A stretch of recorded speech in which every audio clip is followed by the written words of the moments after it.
Hi Pisces, this is Pisces Hub. Welcome to my channel.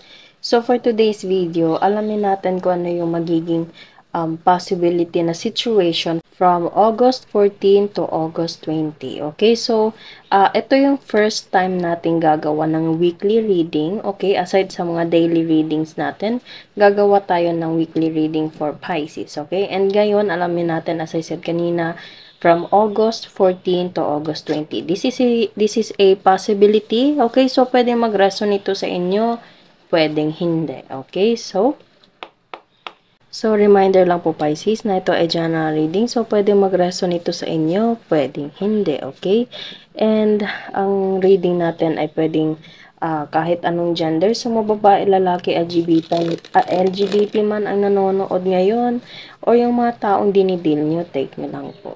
Okay?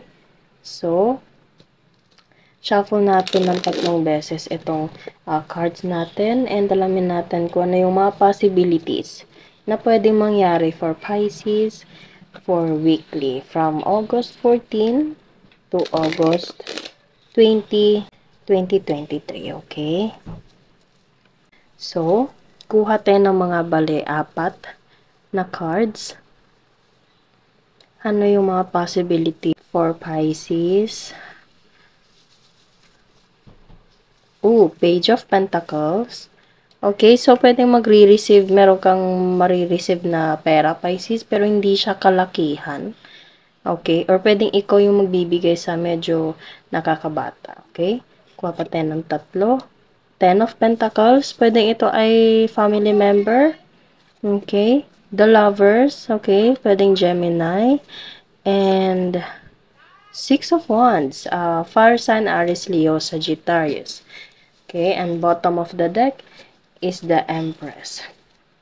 Okay, so Pisces, pwedeng you're dealing with someone na may feminine energy. Pwedeng ito ay boss mo, pwedeng ito ay katrabaho mo, pwedeng family member, pwedeng nanay, tita, kapatid na babae, sino pa ba? Pinsan, okay?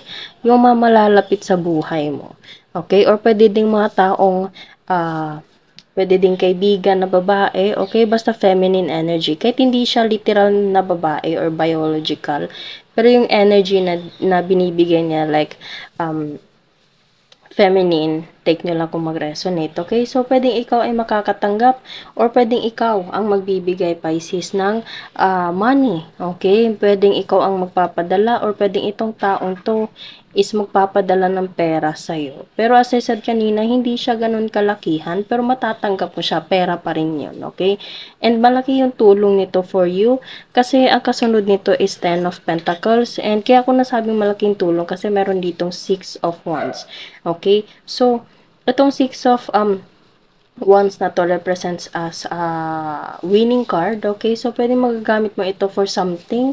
Pwede meron ka naiisip na ideas like negosyo or trabaho. Pwede magagamit mo siya sa pag-apply na trabaho or sa pang-araw-araw mo mismo, okay? So, malaki yung tulong nito, itong perang ma-receive mo or yung tulong or yung pera na maipapadala mo sa taong to, okay? And pwedeng ito ay malapit sa buhay mo.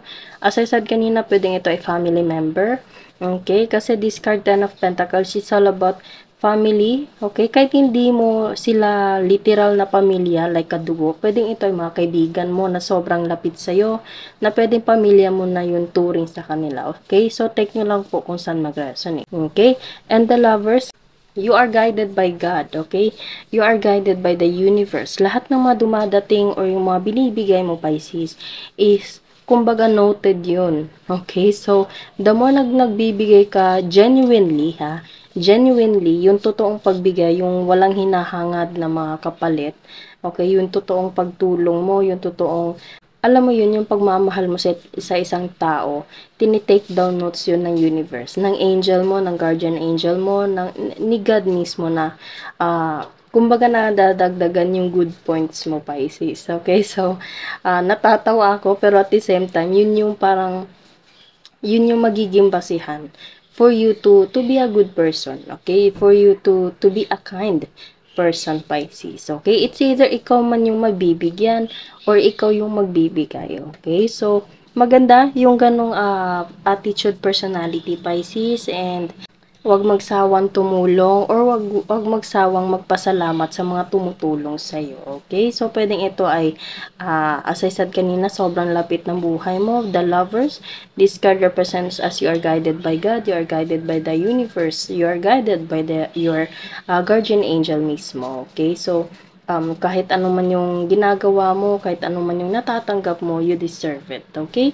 And as I said kanina, sobrang laking tulong ng perang ito na pwedeng ibibigay mo or yung matatanggap mo dahil meron kang paggagamitan or itong taong bibigyan mo is meron siyang paggagamitan uh, and sobrang laking tulong ng perang to sa iyo, okay, or sa kanya.